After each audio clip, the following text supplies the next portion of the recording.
Okay, hopefully this won't suck. I finally got a new video card and a new screen, and the point of that was so that I could have three screens again, but apparently I only have two. Whatever, animators, filmmakers, maybe a lot of you can't relate unless you're another filmmaker slash animator slash artist, whatever. And yeah, so where was I? Okay, well, I'm trying to get used to all this again. I used to do this. Is this the one? No, that's not the one. Well, I can cut to there. Let's cut. Cut. How about, where was I? Where was I? This is probably the one, and let's do that, and cut. Here we go. It is October the 25th, and this is just a generic vlog. There are various persons who know me from different whatever groups or studies or friends of mine, and yeah, so whatever your interests are. So this is just my vlog. I just have so many things on my mind. And I have recently been talking about music stuff, which is a crazy, intensely emphasized, like, it's the main thing lately in my life lately. A lot of music stuff, arts as well, and meditation. So in German it's Hauptsache. Yeah, so Hauptsache. Musik ist Hauptsache. Maybe that's wrong.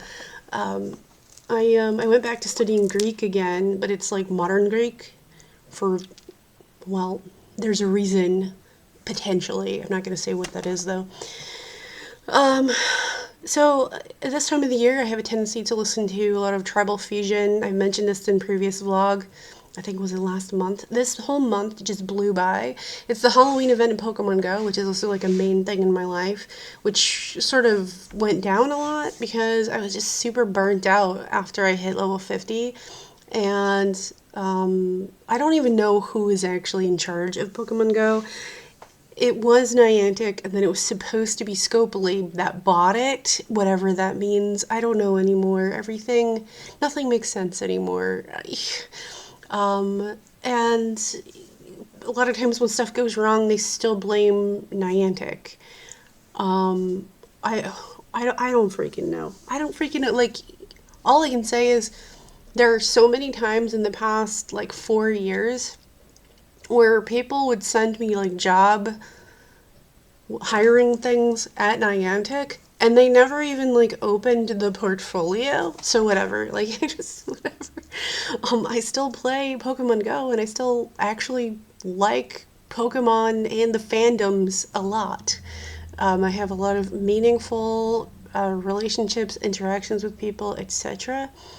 And I no longer suffer from depression since 2018 because of Pokemon Go. I think I already did a vlog about that. So, anyway, I this time of the year is the time of the year where I usually listen to Beats Antique a lot. They have a new album out. It's called Metamorphosis. If you go to, what is it, Bandcamp? I don't even think they even put up the new album yet. There's like a lot of these are songs from the album, but they've been up for a while. This is Zoe. Zoe is that's her. That's her. She's also oftentimes credited in a lot of the sound design stuff. But she was my dance teacher. I don't even know how many classes at this point. The only photo I have of her, because she's so like energetic, she's like a blur if you try to photograph her, except when she's on stage. I don't know, it's a whole other different thing. When she wants to be photographed, she's amazing. But if you're just trying to photograph her, it just it doesn't work out. She's just a blur. I think she's doing more classes or whatever online. Whatever. And yeah, so there's that. I know a number of my friends from way back in the day who I'm still friends with, or people who I thought were friends with, but fucking canceled, excuse my language, freaking canceled me over propaganda. Whatever. I don't play the red blue game anymore. Ever. Never ever. Um, I have a lot of interactions. So this is so weird. So I have a lot of things on my mind.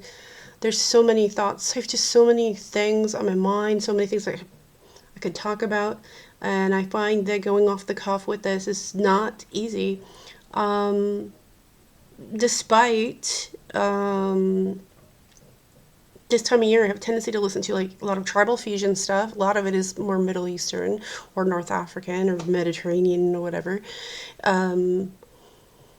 Or even like Balkans kind of brass. It's not really my favorite, but it mixes in there, especially Beats Antique is big into it.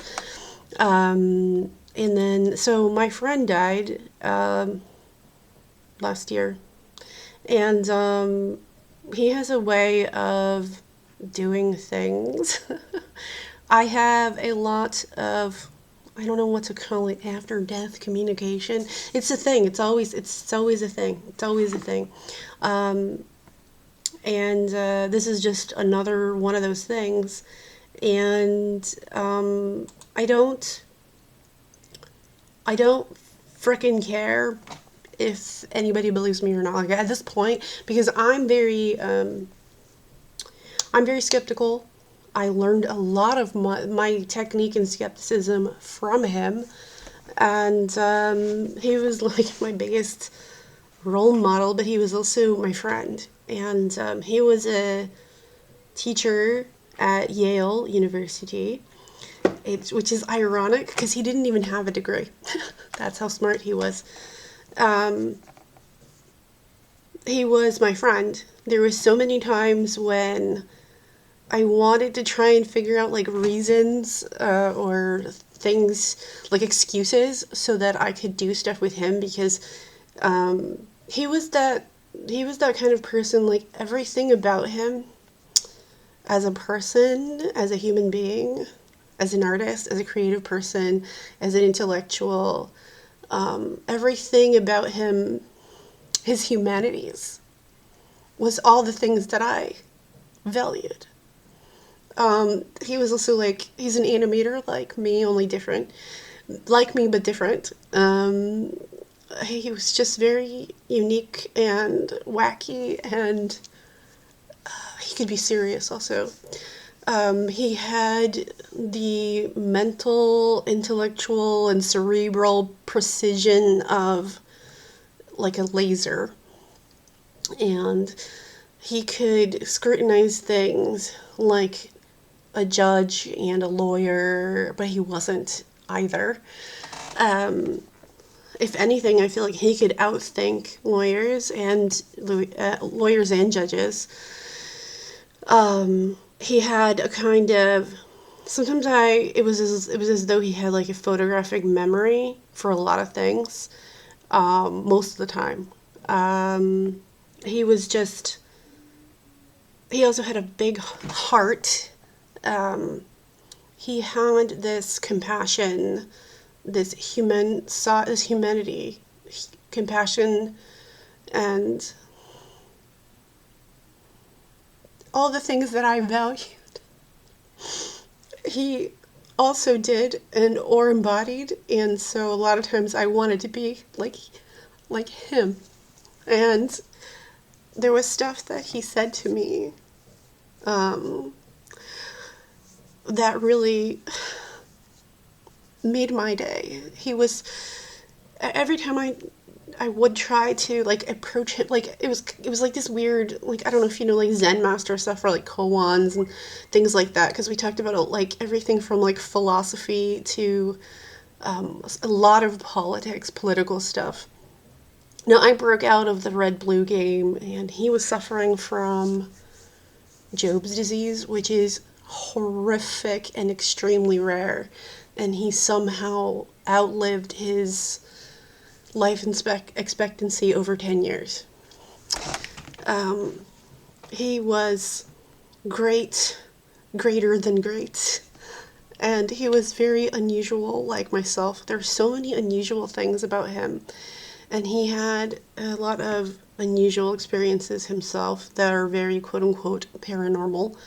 And so did I. And he did a lot of things to encourage me. There are not that many things that I disliked about him. There are not that many disagreements other than like tastes and certain whatever, but it was very like malleable. He was like, I would want very much to sort of approach him in this way, because we used to talk about things like everything from like Alan Watts to, I don't know, weird old movies and old music and old sci-fi and animation and whatever, and everything. And every time I would try to see if I could get him to sort of like, hey, I want to learn this thing, like, but I would never like overtly say it, because you have to like go around it. It's like those old Zen master stories, like the student wants to be the disciple of the master, like Zen master, whatever. And I would be like, oh, hey, what about this? And he would just be like, no. And so then I would be like, okay, well, what about that? And then he would always do this. He would do it like a few times, and then he'd be like, I'm not your teacher. And then he'd just freaking stop talking to me. It really pissed me off. And yet, so many things that he did, especially when I was younger, it was always like to help me to learn something. Or he'd be like, you're smarter than that. You can do better than that. Or, and it's funny because there's so many ways like myself, he would be like, here's all these things. This is what you need to know. This is da-da-da-da-da. And then see what I did with it. And I did do those things. And he was not interested at all in being my teacher. He was more interested in me being his peer, his friend, and I guess maybe like his equal, which is weird because like when I was younger, I looked up to him and I just thought like I'll never reach that. And there's just so many things about my friend that is just so amazing. But towards the end, this is kind of a thing with me. There's a lot of times, so I'm not the kind of person, like if you're familiar with Schopenhauer, the philosopher, he points out a lot of things, and this is kind of like the main thing of my study in the past 5 years especially. I study stuff all the time. I never stop. And a lot of it is because of my friend. And I'm a philosopher. It's not going away ever. It's just who I am. And there's so many things that he said and did that I took to heart. But I even went beyond certain things. It's so funny how many things he would point out. It's kind of funny because at the age that I am now, the things that I see, that I notice, is because he did, because he would point these out. He would point out these, the tunnel vision of things, or how people filter stuff, or how they're, I don't know, almost cult-like in certain ways. And he would point these things out and buck free and buck the system. And I did that. But then before he passed, he just very much got sucked into that same kind of thing that he would decry when he's the age I am now. So I don't know if this is because he was ill, or what, or it's just the nature of this reality, and who's very depressed. And he would also, like, he was the one constant person in my life, even though it was very much a long distance thing. That doesn't make it unreal or invalid. And there were like in philosophy, traditionally in philosophy, the teacher encourages a student to argue with each other. Arguing or argument does not imply a fight.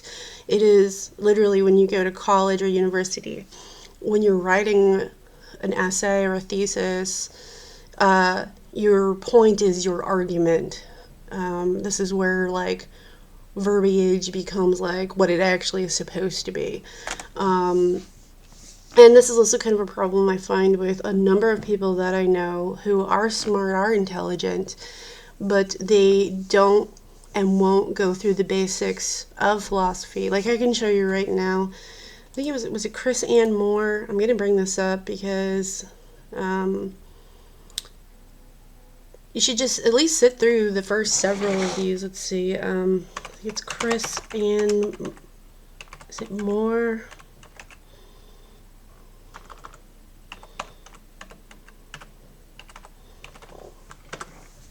And I wrote that totally wrong.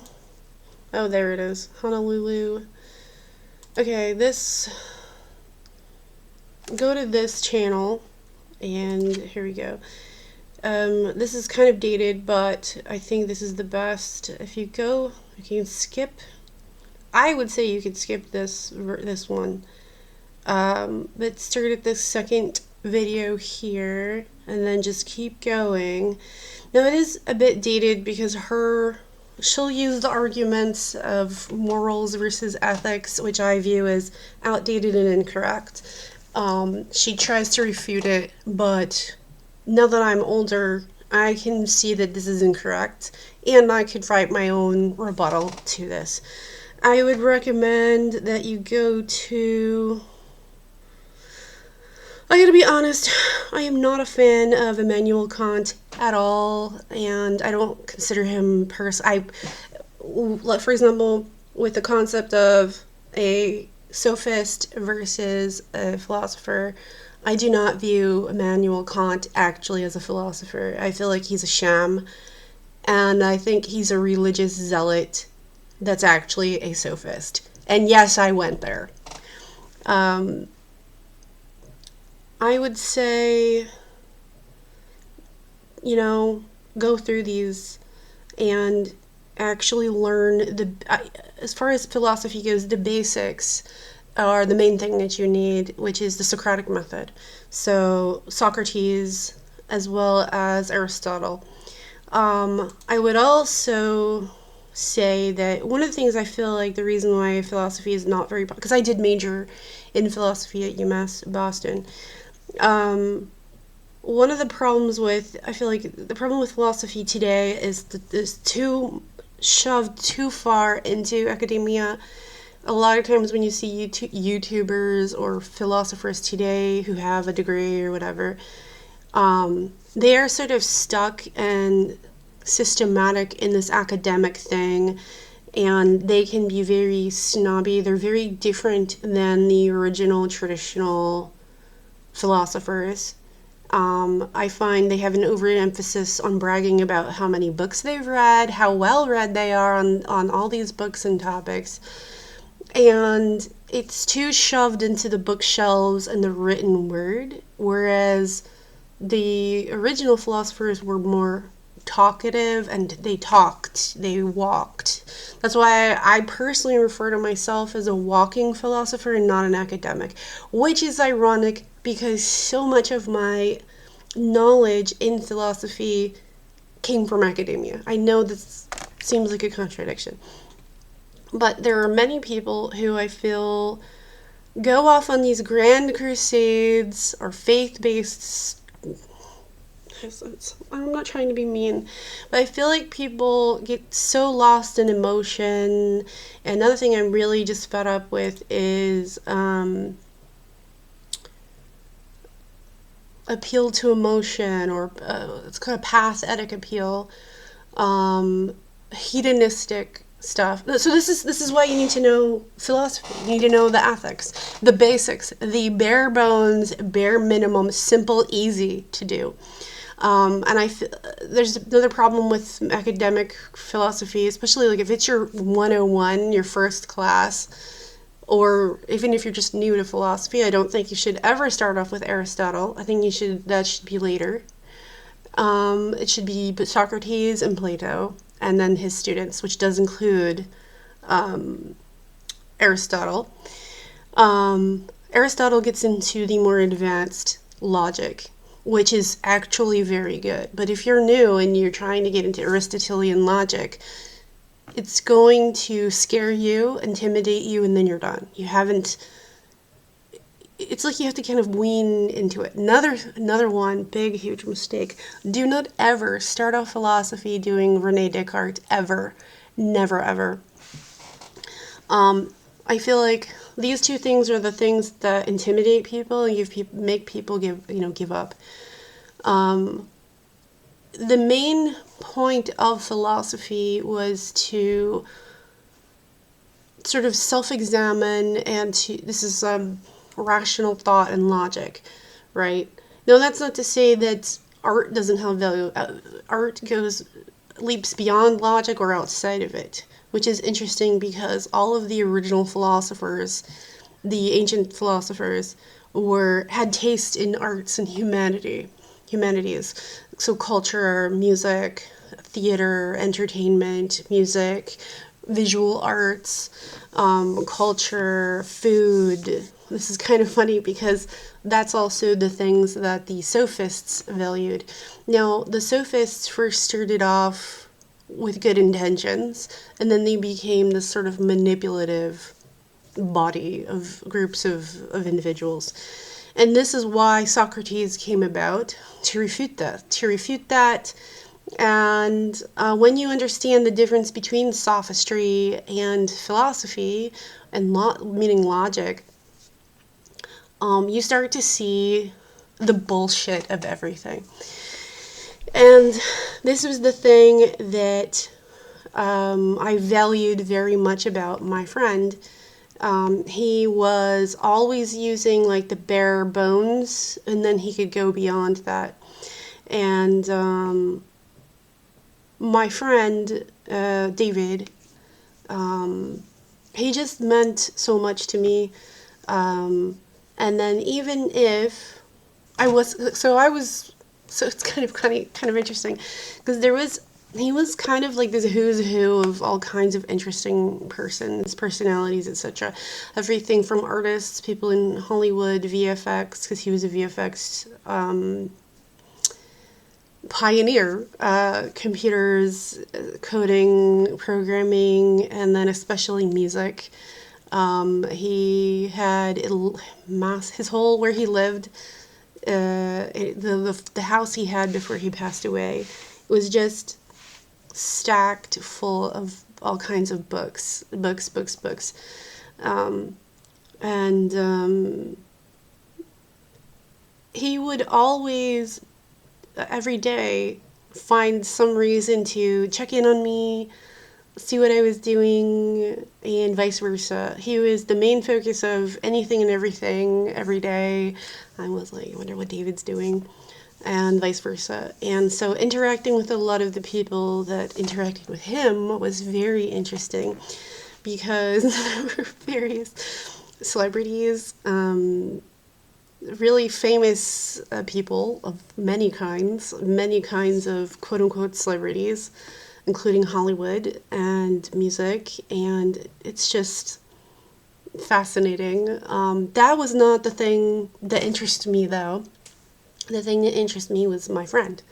I just mostly valued him, and so interacting in all the threads of all the topics he would talk about, I had basically totally free, and this was back in the Facebook days, back when Facebook used to be good, and I could interact with the most intellectual personalities out there,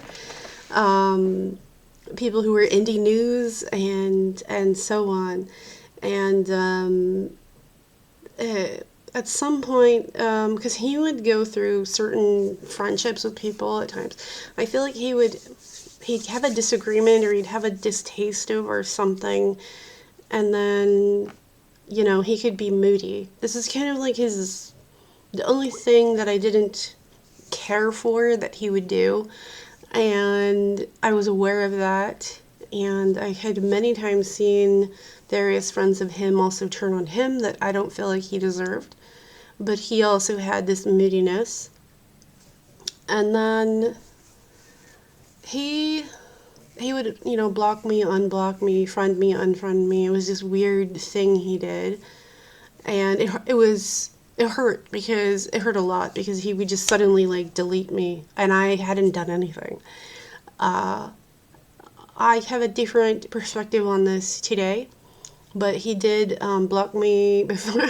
So he left Facebook many times, and then I finally left Facebook, and then I was just like on Twitter, and then even though he would like disconnect from me, he would come back again, and then we'd chat again. But towards the end, I didn't like how he would kind of wuss out on certain conversations and topics. And this is kind of this thing that I have noticed throughout my life, whether it was in art and art circles, art creative animators, whatever, as well. He was an animator too, and other kinds of spheres of usually art, but it could be other things as well. There were times where I could get very friendly and close to certain persons who I thought were a certain way. And then as I start to get to know them, you start to realize like they're not this overly like perfect image that they project out there, but that, they're like everyone else. And if it's a good person, it's like him, you just see them as like your friend and as a person, and not as that like celebrity anymore. Or if they're a bad person, which this has happened so many times, and he was not a bad person, you start to see that there is this dark side to certain people.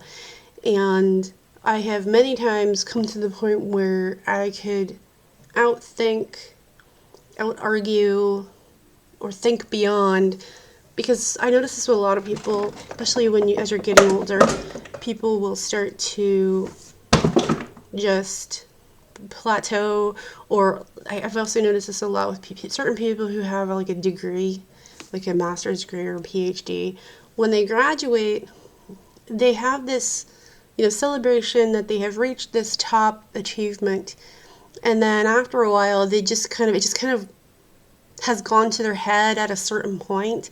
And then even though they were very smart, dynamic, and good at thinking, counter-arguing, and scrutinizing things, they kind of just got stuck in like a echo chamber, or like this, just stuck in a box, and then they just wouldn't question their own side or their own group. And I noticed this a lot of times with politics. When he did this, he got sucked into this. But I have also noticed with certain individuals, not him, but where I started to become aware that certain individuals had bad behaviors to the point of like immoral, illegal, unethical, criminal. And if certain persons are manipulative, especially like if you want to talk about like spirituality groups, people who like their badge to the world is that they're so spiritual, they're so spiritual. But then you get to know them, and it can be either the spiritual groups, or then there's the atheist ones as well, where they have the exact same stances, but they're, anti-theist or atheist or whatever. And one problem was, huge fucking problem, like doing things to individuals that were underage, not on board with that. And or to disgusting things done to animals that are absolutely not okay. And I can go through a list of individuals, or another one is PUA, pickup culture, or pickup artist. There's another one. People that abuse others, especially women, but it's not just women, it could be other things too. So there was a whole list of people that I was absolutely friends with that, I don't know, either they manipulated you to self-censor that there wasn't anything wrong with them when there obviously was. And then I started to see those things for what they were. As far as my friend David, he never had those problems. He never had any problems like that at all. There were times where he said a few things that I didn't care for, didn't like, or maybe they didn't age very well. And I think that's probably because he was just older than me and in a different generation, and I don't want to sound like I'm making excuses. I'm just trying to understand. There was times when he said certain things I really, and there really aren't that many of these. Now, there are people that I have definitely canceled out of my life. They're gone, and I don't want anything to do with them because of abusive things they have done to either minors, women, or animals, or including very criminal stuff. I don't want anything to do with any of that, and those people are not part of my life. But I did notice that there are times when when I start to get close to people, I start to pick up like certain things that they do, techniques that they do, whatever it is, and then I start to see through if there's some bullshit there. A lot of that is due to my friendship with David. David was so great in so many ways, despite his flaws. I don't really care about his flaws that much. And he also had a sense of humility, which is ironic because he had a moodiness too sometimes. And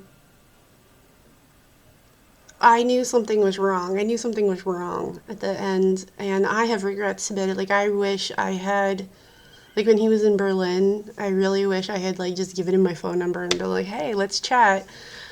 I don't know why I didn't. I don't know, like, I guess I was just worried of, like, overdoing something. He was not the type of person to pursue someone else's spouse, or girlfriend, or whatever. And I kind of wonder if maybe that is what made him uncomfortable. And there were times where he said just things that I just like, well, I don't know why the fuck he said that. It's just so dumb. It's like such a man thing. I don't know why you would say that, certain things, like, to me. But I mean, I just definitely see all these things much differently, and I think part of the reason why he kept pulling away from me, he'd initiate a conversation with me, and then he'd just pull away. And I fucking hate that shit. I hate that so much. I hate being ghosted. I hate it so much, especially when it's a meaningful interaction. I think it's because he probably knew on some level he was incorrect about something, and he had encouraged me to question things. And there were many times where I had in the past, because he would want my opinions and my thoughts so that he could, and I'm the same way, like, so that I can sort of bounce ideas off of someone else And there were many times where I would point out things and he valued that. And I'm very thankful for that. I prefer to have conversation, or I prefer to have relationships and interactions with people that are either A, equal, or B, fair or equitable. Where, like, if someone isn't as knowledgeable on something about a topic, that I would go out of my way to try to see how they're assess, like, what their knowledge is, then kind of explain it, not to put them down, but to, like, just to help. And then, as like a kindness, like a helpfulness. And I have gone out of my way many times to try and equalize situations, right? And then another thing is, if I don't know something, I could just be like, oh, I don't know, or I stand corrected, or whatever it is. And it doesn't have to be this big, like, ego thing or whatever. He was the type of person who oftentimes would bring up this concept of, like, humble pie, a slice of humble pie. And he just had a birthday the other day. And my cat is over here. My friend, I think the reason he pulled away is probably because he probably did know on some level that he was wrong about something, and he just didn't want to acknowledge it, especially when it came to, like, political things. It was ironic because when the Hope and Change guy got elected, he was scrutinizing a lot of that, and he got a lot of flack and hell for that, which turned out to be correct. But then for other people who had run for office with the same technique and tactics as that guy, whose name I won't be mentioning, he was completely blind to it, especially individuals like, I really feel he was, it's embarrassing. I really feel like he should have scrutinized Joe Biden, and he didn't. I feel like he should have definitely scrutinized AOC, and he did not. And that's the reason he canceled me. I don't want to do a whole essay on that, but that, and I had been, pretty much doing the scrutiny and the reassessment of so many things that he had done literally at the exact same age I am now, only to be, like, re-sucked into this weird McCarthyist capitalism weirdness, even though he was also against it. So it's very weird. And like, it was, like, so pathetically stupid, like Keith Olbermann kind of stupid. Like, it's so bad. So bad. And I just don't want to cancel everybody. I want to still love people. He was also, like, the person, it's so ironic, like, Charlie Hebdo, right? I almost fell into that, pretty much fell into that bullshit with Charlie Hebdo and the whole, like, Je suis Charlie, only for him to become that thing.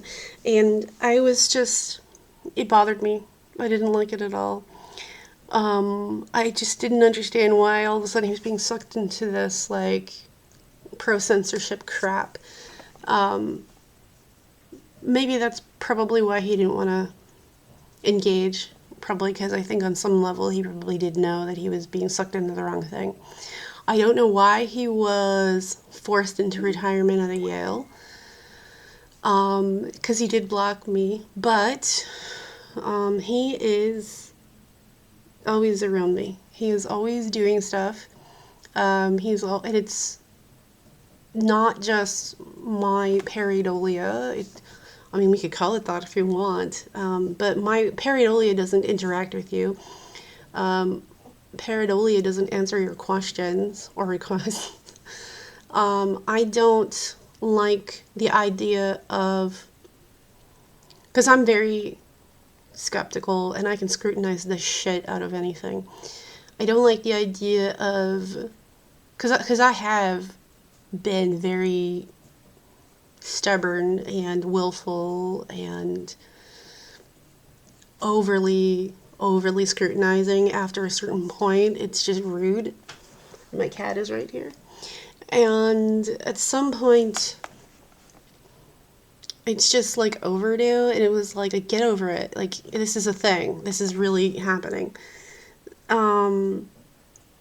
So this idea of, it's sort of ironic, because if he was alive and this was somebody else, he'd probably, I don't know, because there were a few podcasts he did before he died where he seemed quite, having a very different stance than he did in like the 20 teens.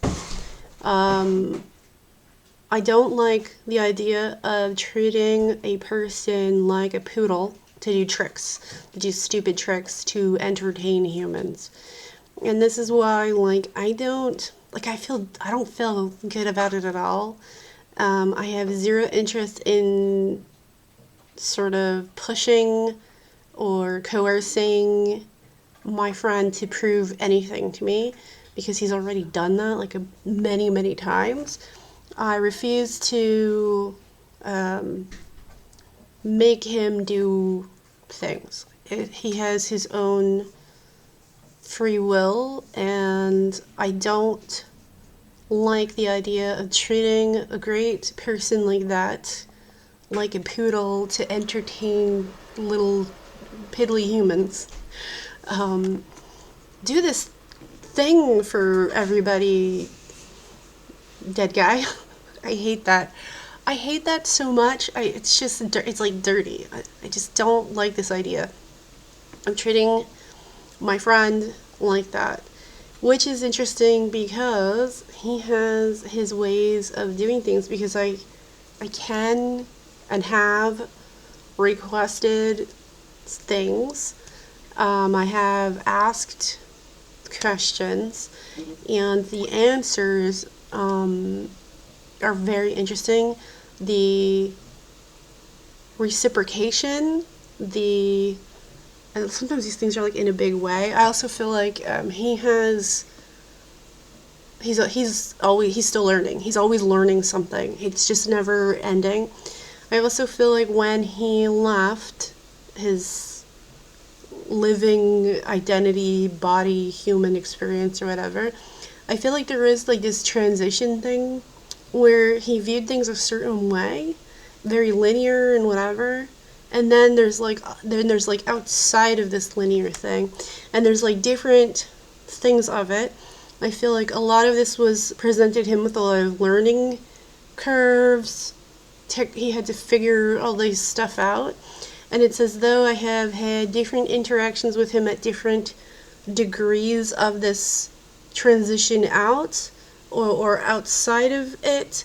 Yes, there is a very lovey-dovey, super lovey-dovey aspect, like so lovey-dovey, oh my goodness. I don't know if it's a kind of etiquette or politeness, or just how things are filtered in, because this is kind of the problem with a lot of, I don't know, I don't like to use words like spirituality or I don't know, whatever. It's as though there are aspects of this reality that want you to view things lovey-dovey and, whatever, but there's also maybe like an etiquette or something to this. However, I've also had instances of interacting with my friend where he's been cross, annoyed, frustrated, distaste, and he literally knows everything. Like, everything. There is not anything he doesn't know. I have had so many different kinds of dreams. A lot of this stuff is blocked from my memory when I wake up, though. It's been difficult. There's very much this experience of, like, love I don't have a correct way of explaining this because we don't have these kinds of words or concepts in English or other languages that I know of. Like, I know ancient Greek had various words and concepts for love. Mostly, I feel like in contemporary human culture, there's these main kinds of love that we talk about.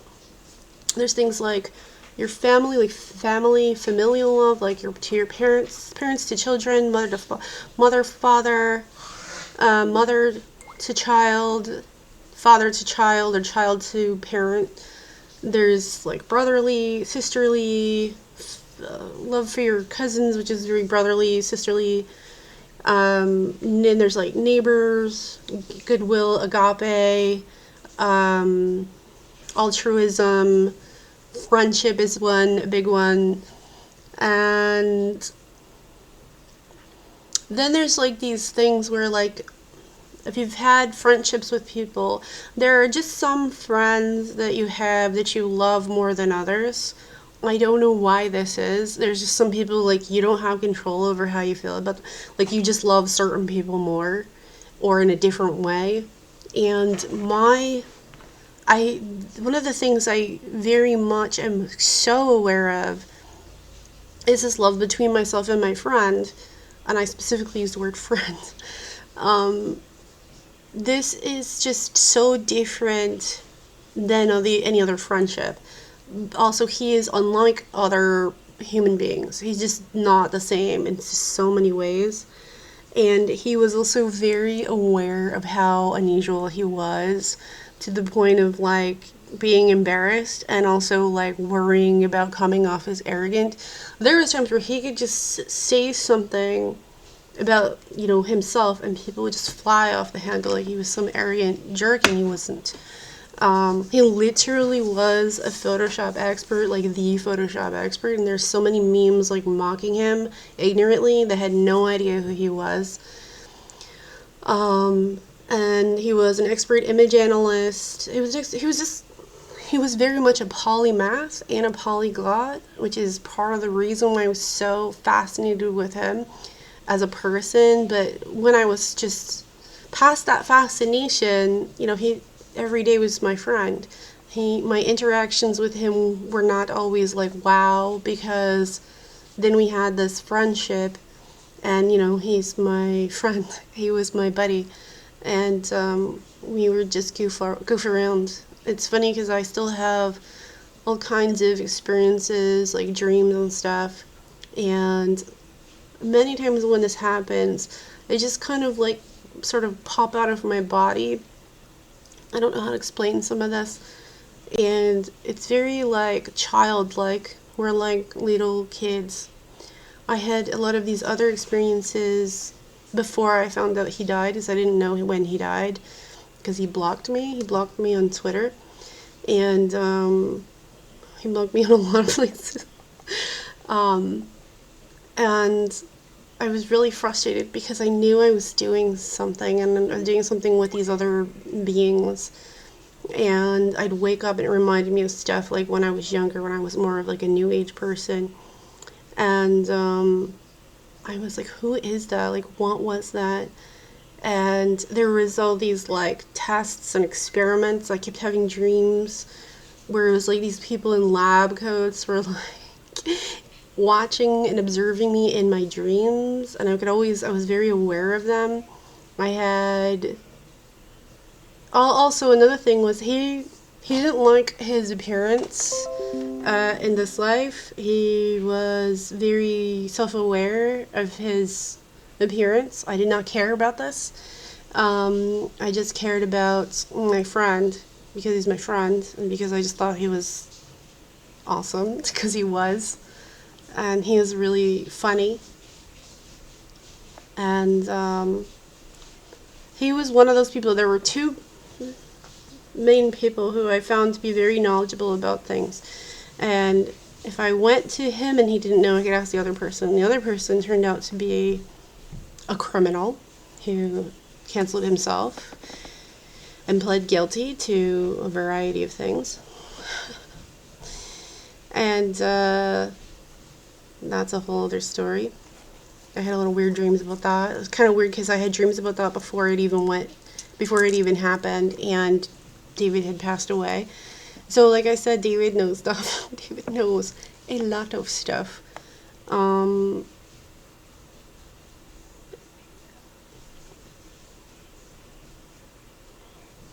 Anyway, there's so many things on my mind. There's so many things. And I do not care to subject my friend who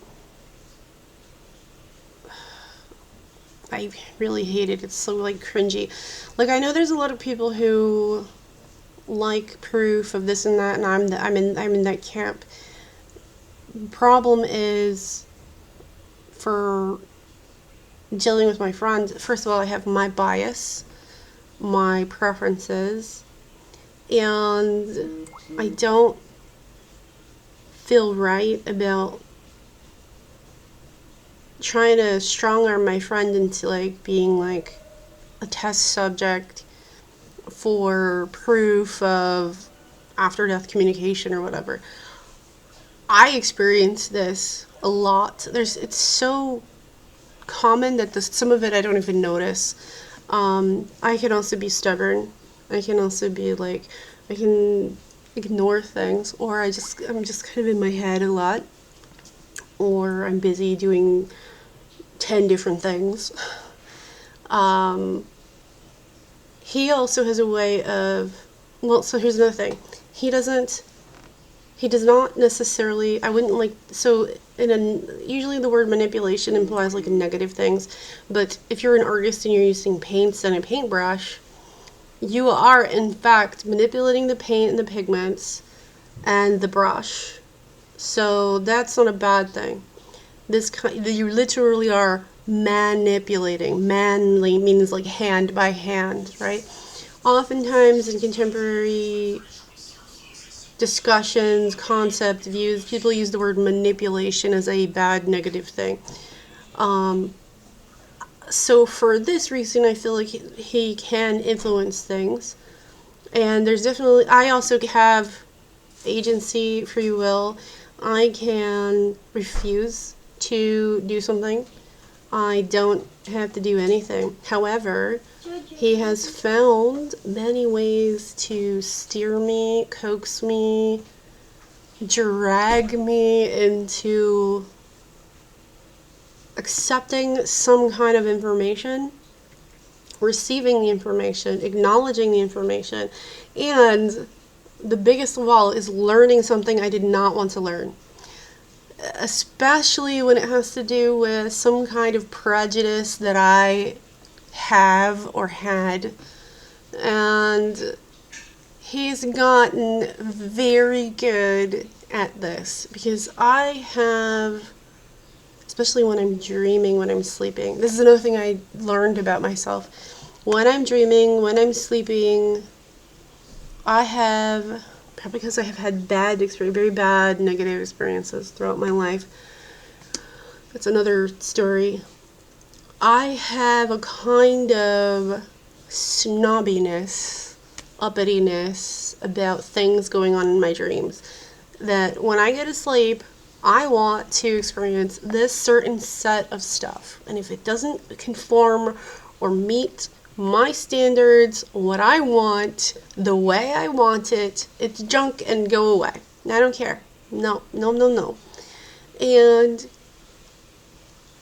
this presented a lot of,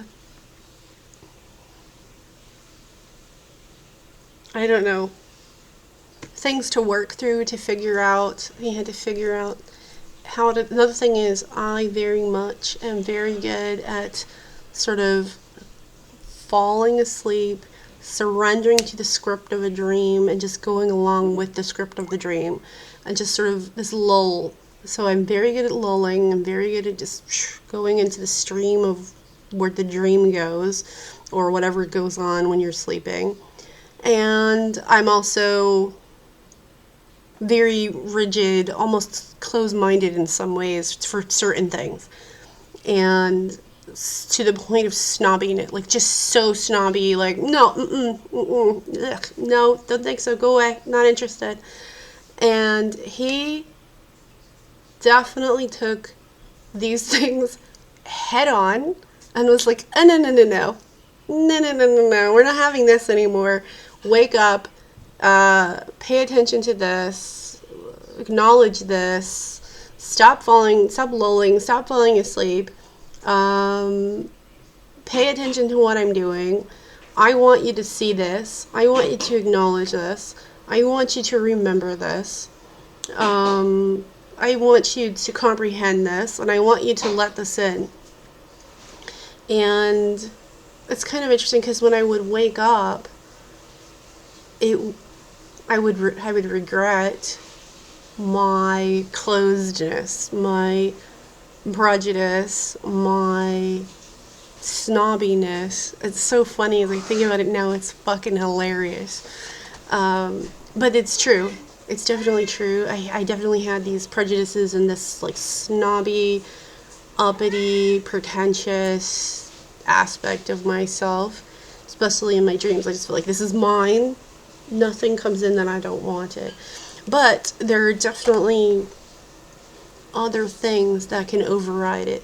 He's also developed a way of doing things with style.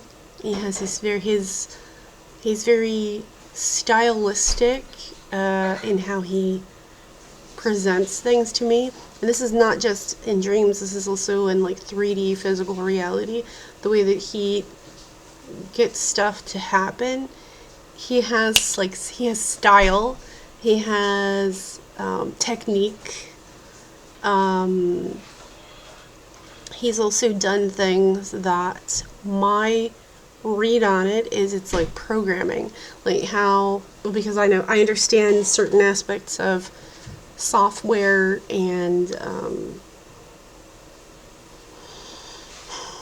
software programming, interfaces, software, hardware, particle systems, linear, nonlinear, looping, cycles, things like if you program something that you're interacting with to happen in a video game, there's like certain like protocols, like if you do this, so it's like trigonometry. If you do this, it triggers this, and then these things happen.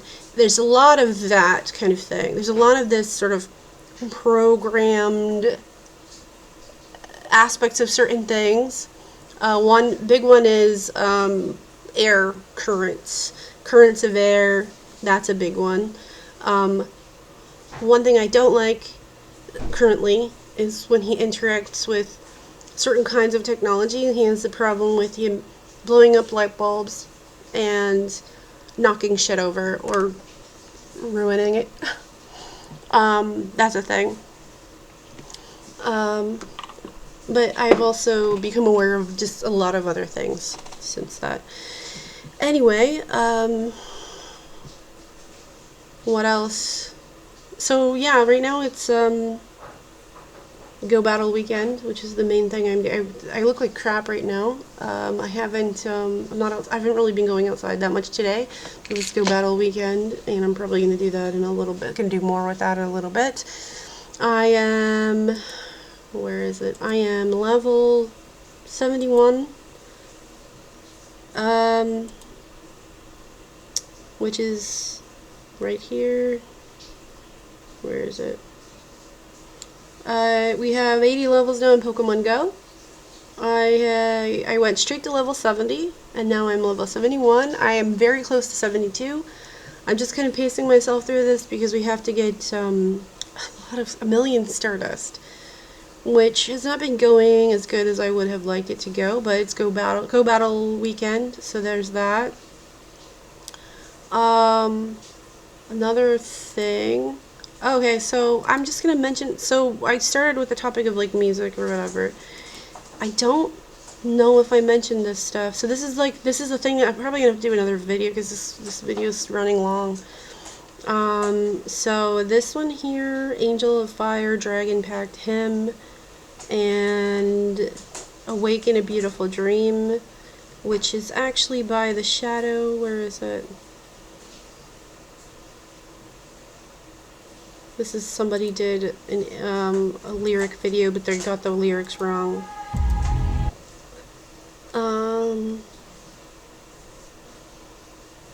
It's right here. As you can see, the views on this video have shot through the frickin' roof. Let me do this. And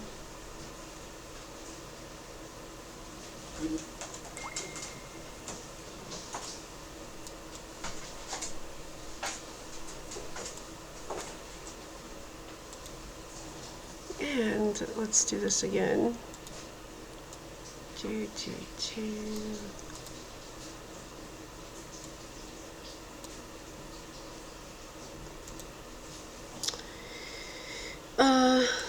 So this is kind of the thing that's coming up a lot. So when it comes to my friend David, like, music is a big thing.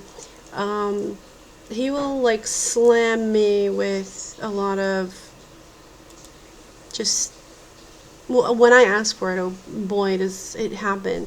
It started slower this time. That's why I say, like, he has like style to things. And so these are just some of the things that came up. He has a way of bringing music my way, and there's something that I've been working on. Like, I do a lot of meditation now. I just do so much meditation now. I do mostly Silva method, but I'm also trying to do, been working on Gateway Project, or Gateway Process tapes. It's not going as well as I would have liked it to go. Right now I have a sort of setback, a conundrum, because I had a lot of progress in September and early October, which is still technically October. And there is this theme of music that comes up, like, just so much. And I really like this channel's work. They have even like a Spotify, which is right here. Some of these things I'm not sure if they are, see, there's so much things and a lot of certain symbolisms and whatever from David that I recognize. There's certain things that I recognize them as like his certain motifs, his certain like symbols and stuff. And especially since I had very specific kinds of dreams, or whatever. I also want to emphasize that this person is my friend. There's nothing like kinky or weird about this. He's my friend, and I care about this person like a lot. The views on this freaking video just are skyrocketing lately. And I'm not sure if this is AI or like some kind of, if you don't know what a Vocaloid is a specific brand. Okay, let's just do this really quick. Alright, so in Macross is a very popular anime franchise. There's another version called Robotech. It's arguable as to whether they are the same thing or different. I don't want to go there. The fans will fight anyway. And my favorite Macross anything is Macross Plus. I have watched all versions of it many times over, so many freaking times. In it, there is this computer AI being, and that's her. That's Sharon Apple. And there's different versions of her. That's another version. There's a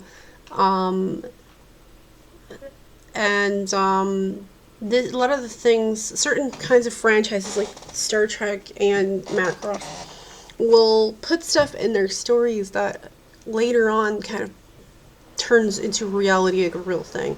So then by I don't know if it was the 2000s, I think it was the 2000s, there was Vocaloid, which is very similar to what Sharon Apple was. We have to actually like watch the miniseries version and the movie version. And it's like a computer generated character that's an AI that sings and makes music. However, in the story in Macross Plus, it first turns out that Sharon Apple is just a fake. Is fake, and that the real person making the music is Myung. Myung also is mentally ill, and then Sharon Apple gets a chip that makes her a full AI, which is illegal in Macross, and she goes insane, probably because she's modeled off of a mentally ill person. I freaking love this story. This story is so good. It's one of my favorite things ever. It's also like probably one of the most cinematic versions of Macross of all of them. I also liked Macross Frontier and Macross Delta. In Macross Frontier, one of the characters is modeled very much off of the conspiracy theories of Britney Spears, which turned out to be actually true, that she was like a kind of slave, Britney Spears or whatever. Anyway, other stuff I thought many times about doing like videos in English about Blümchen. I love Blümchen. I know probably a lot of people who are fans of Blümchen would probably really appreciate it in English. I thought about doing it in German too, but there really isn't that much in English. I think more people would probably prefer it in English, which is kind of odd. By the way, like Blümchen, a lot of her success, a lot of the teen acts of the late 90s, not only were they friends with her, but their careers and stuff were modeled off of her. She was friends with a lot of the boy bands, girl pop singer, whatever. So she was apparently friends with Britney Spears, and because these people were all teenagers, they couldn't date like regular people. They had to date, so they dated each other. She's talked about this in a lot of interviews during lockdown, and I think a lot of people would probably have an interest to know that. So, I get a lot of, I am patchy on my mom's side. So it's that time of year where a lot of these kind of things come out. There's probably a whole bunch of like UFO things that come up, and so there's certain stuff that I study various groups of people. I study various like fringe groups because I'm curious to see like how they view things, why they view things, and I'm friends with a lot of these people too. Not that I am on board with everything they believe. They all believe diverse things. I find that a lot of people get sucked into these certain kinds of bubbles or echo chambers or certain ways of thinking, and one thing I find that they have a tendency to get stuck, there's Beamshin right there, they have a tendency to get stuck in is this kind of hedonism or hustle culture or a kind of shame culture that they don't realize they're sucked into. I study like a lot. I just study so many kinds of things. Like I was analyzing Dean Radin. Another one that's a big one that comes up a lot is Howdy McCoskey. So he's one of the more interesting. Is it here? So Howdy McCoskey.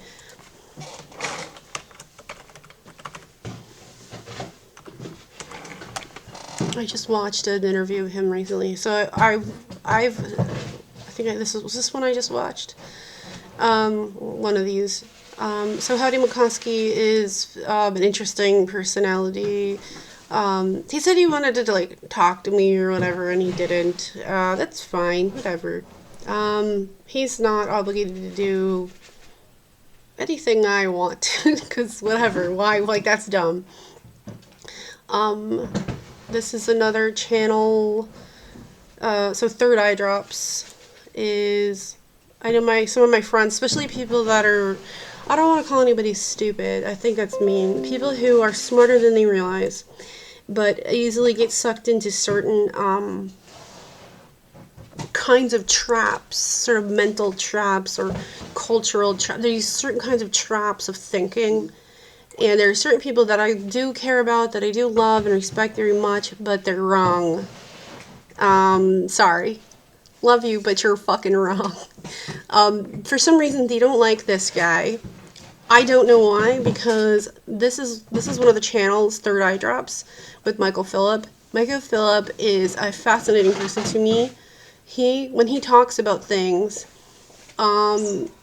he's probably more, like, probably because his way of thinking, he's more, there's more process, there's more, like, he can go further, deeper, meticulous, broader, bigger, micro, macro, like, he has a way of approaching topics from many different points of view, and this is the value of, well, his stuff, but how I approach things as well. He's probably, because he's more like cerebral and intellectual, but he also, you know, cares about things like qualia, and like there's like more, like he goes into like sort of higher ideas, but also like deeper. And I find that, like, I don't want to call people shallow or whatever. Like, there are people that I care about who are just in the shallows of things. And I don't see that as, like, to be rude or mean or cruel or a bully or any of that. I'm just saying, like, there's more, but you're just attracted to just, does this make me feel good? Does this make me feel some kind of pride or whatever? What I like about this guy is he has self-awareness. He has, and this, I'm not like a fangirl or whatever. Like, I could disagree with him about whatever if I felt like it. He's the kind of person, like, I could definitely respect as a person, like, he comes with things as the way, like just honestly, right? Also, he's not like a humble bragger. I hate that so much.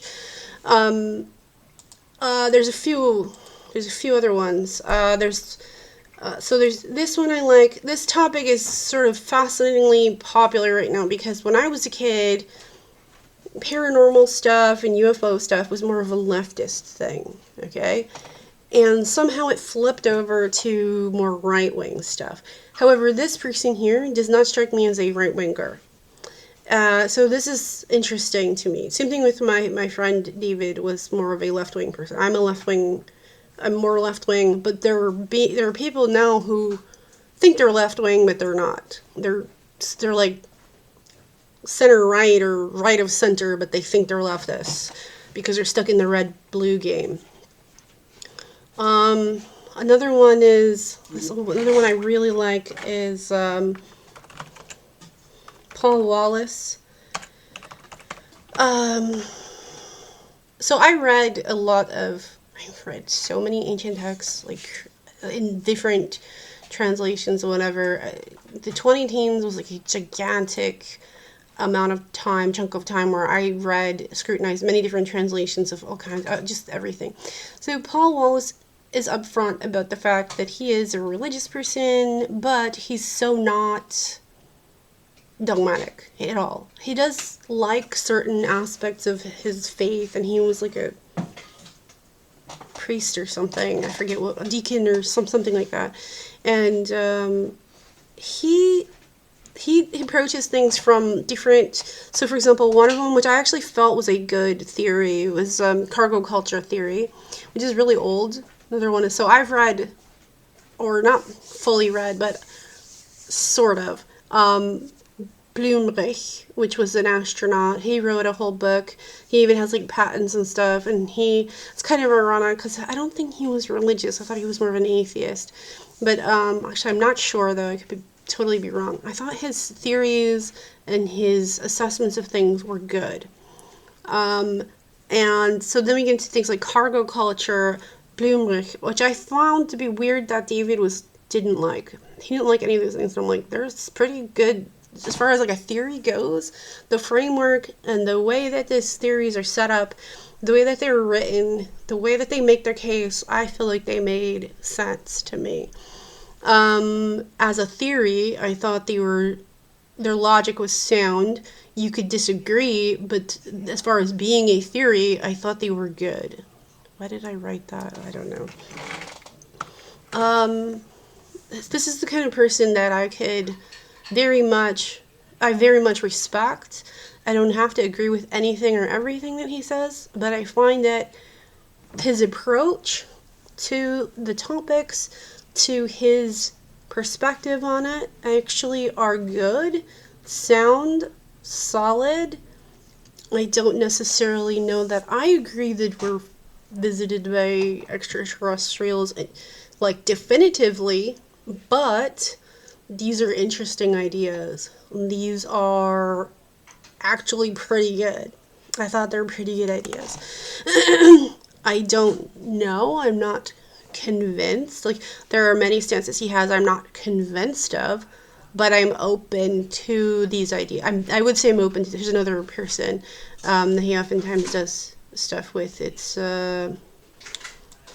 this guy, Biglino. So there's that.